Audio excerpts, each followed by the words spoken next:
Welcome students to another video lecture. आज का जो हमारा लेक्चर है वो चैप्टर नंबर जो हमारा है बैक्टीरिया के हवाले से, गालिबन चैप्टर 6 है फेडरल बोर्ड का। तो इसमें हमारे पास जो सीक्वेंस में जो टॉपिक आ रहा है वो है diversity and shape and the sizes in bacteria. और इसके अंदर बैक्टीरिया में स्टूडेंट्स जो हमारे पास शेप्स आ जाती हैं, these are the shapes. Shapes के अंदर तीन तरह की शेप्स में आ जाते हैं बैक्टीरिया। एक को हम कहते हैं spherical type, spherical definitely round shape में आ जाएगा। दूसरा इसमें आ जाएंगे रॉड शेप बैक्टीरिया, और थर्ड वन जो है वो स्पाइरल कंडीशन में आ जाते हैं। तो तीन शेप्स में बेसिकली बैक्टीरिया पाए जाते हैं।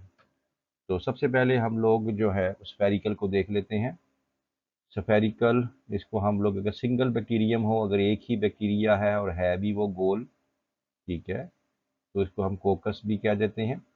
तो इसको आप इसमें आ जाएगा। तो अगर बैक्टीरिया जो हैं हों, अगर स्फेरिकल हों और ग्रुप में हों, तो उन्हें कोकाई या कॉक्सी भी कह दिया जाता है। तो बेसिकली फोकस में सिंगल बैक्टीरियम यानी एक बैक्टीरिया आ जाएगा और वो राउंड होगा या स्फेरिकल होगा। जबकि कोकाई जो हैं वो भी स्फेरिकल ही होंगे, लेकिन वो ग्रुप में होंगे।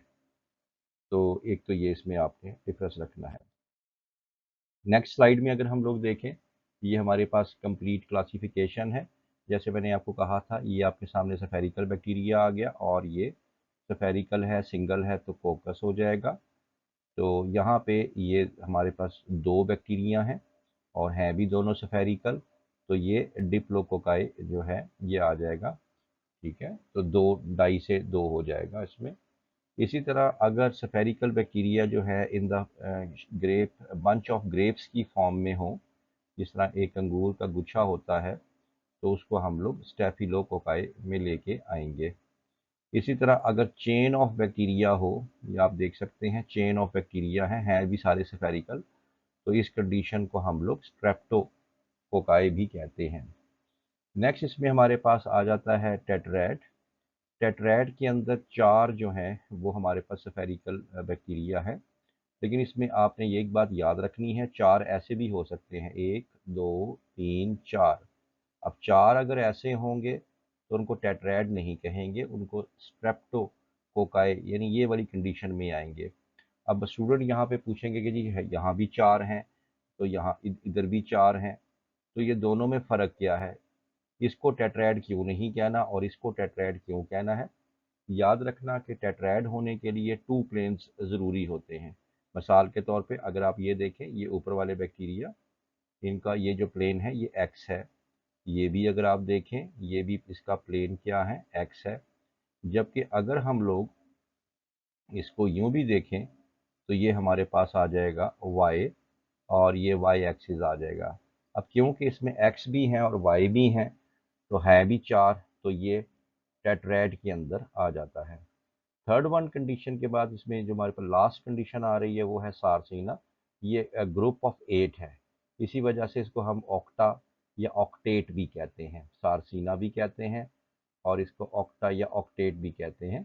तो ये आपने बता देना। अब इसमें फिर वही बात मैं कहूँगा कि अगर अगर स्ट्रेट लाइन में 8 होंगे तो वो स्टेप्टो ही होंगे, लेकिन अगर इनमें प्लेन 3 हों, मिसाल के तौर पे ये हमारे पास आ गया, this is the x axis, ठीक है, और अगर हम यहाँ देखें ये हमारे पास आ गया, this is the Y axis, और अगर हम पीछे से आगे की तरफ को आए, यहाँ से आगे को आए, तो ये हमारे पास हो जाएगा जी एक्सिस। ठीक है, यानी पीछे से आगे की जानिब, तो ये जी। तो अगर हों भी 8 और हों भी 3 प्लेन्स में, तो वो ऑक्टेट के अंदर या सारसीना के अंदर आते हैं। इसकी एग्जांपल आपकी जो सिलेबस में दी गई है वो स्ट्रेप्टोकोकस न्यूमोनिया है, और दूसरा है नाइसेरिया मेनिनजाइटिस जो है, ये आपने एग्जांपल एमसीक्यू के लिए तैयार रखनी है। नेक्स्ट स्टूडेंट जो हमारे पास कैटेगरी आ जाती है, वो हमारे पास जो कैटेगरी है वो रॉड शेप बैक्टीरिया के हवाले से है, जिसको हम लोग बैसिलाई या बैसिलस भी कहते हैं। इसके अंदर हमारे पास अगर हम सिंपल बात करें, तो अगर हमारे पास रॉड शेप एक ही बैक्टीरिया हो तो वो मोनोबैसिलस या सिंपली उसको हम बैसिलस भी कह सकते हैं। अगेन यहाँ पे हमारे पास आ गए ये वाले दो बैक्टीरिया, अब 2 हैं तो ये क्या हो जाएंगे, डिप्लोबैसिलस में चला जाएगा। लेकिन स्टूडेंट्स यहाँ पे एक बात और याद रखना ज़रूरी है कि अगर 2 रॉड शेप बैक्टीरिया ऊपर नीचे हों तो ये डिप्लो में नहीं आएंगे। डिप्लो में आने के लिए इनका एक्सिस जो है वो सेम होना चाहिए, जैसे ये एक सेम एक्सिस पे हैं, ये ऊपर और नीचे हैं, तो लिहाजा इस कैटेगरी को हम सिर्फ कोकस में या बैसिलस में ही लेके आएंगे, यानी ऊपर वाला जो है अलग अलग बैसिलस है, नीचे वाला अलग बैसिलस है, तो यानी ये वाली कैटेगरी आ जाएगी मोनोबैसिलस वाली। लेकिन डिप्लो के लिए ज़रूरी है हों भी 2 और हों भी उनके किनारे या एंड मिले हुए हों, उनका एक्सिस सेम हो। इसी तरह अगर ये चेन में हो और हो भी रॉड शेप तो ये स्ट्रेप्टोबैसिलाई में आ जाएगा।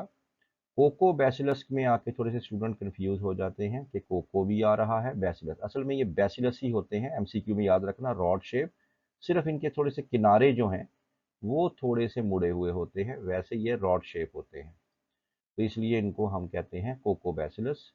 तो ये इंक्लूड हो जाएंगे इसके अंदर ही।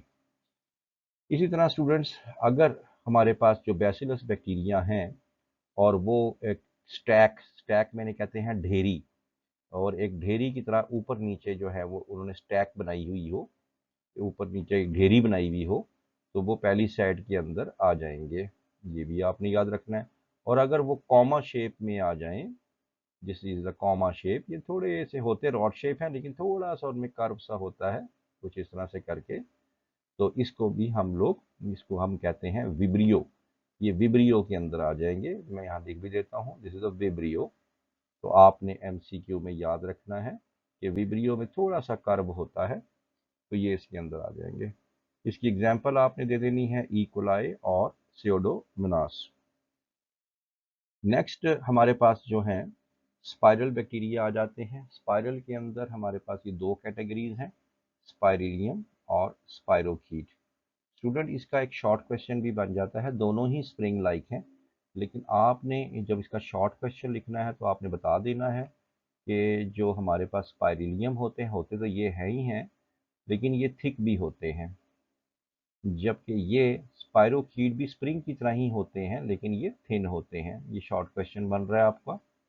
अब डेफिनेटली ये थिक है तो ये साथ में क्या होगा, रिजिड भी होगा। थिक जो हुआ तो थिक चीज़ क्या होती है, रिजिड या हार्ड या सख्त होती है, और ये थिन है तो ये हो जाएगा फ्लेक्सिबल। तो आपने ये 2 लाइनें लिख देनी है। अगर शॉर्ट क्वेश्चन में कह देता है कि स्पाइरिलियम और स्पाइरोकीट के अंदर आपने डिफरेंस बताना है, इसकी एग्जांपल जो है उसमें आप लोग आके एंड कर दें ट्रेपोनेमा पैलिडम के साथ जाके, तो ये आपके सामने आ जाएगा। इसी तरह अगर हम बात करें एमसीक्यू के हवाले से, साइजेस के हवाले से, बैक्टीरिया जो है छोटे से छोटा बैक्टीरिया 0.1 माइक्रोमीटर या 100 नैनोमीटर का होता है, जबकि लार्जेस्ट जो होगा वो 600 माइक्रोमीटर में आ जाएगा ओवर अ सिंगल डायमेंशन, यानी किसी एक सिमत में। स्मॉलेस्ट बैक्टीरिया स्टूडेंट बहुत इंपॉर्टेंट है, ये बहुत दफ़ा पूछा जाता है। सबसे छोटा बैक्टीरिया का ताल्लुक जीनस माइकोप्लाज्मा से है। माइकोप्लाज्मा के बारे में बताता चलो, इसके 3 एमसीक्यूज बड़े इंपॉर्टेंट हैं। एक तो यही हो गया कि ये स्मॉलेस्ट है, this is the smallest one.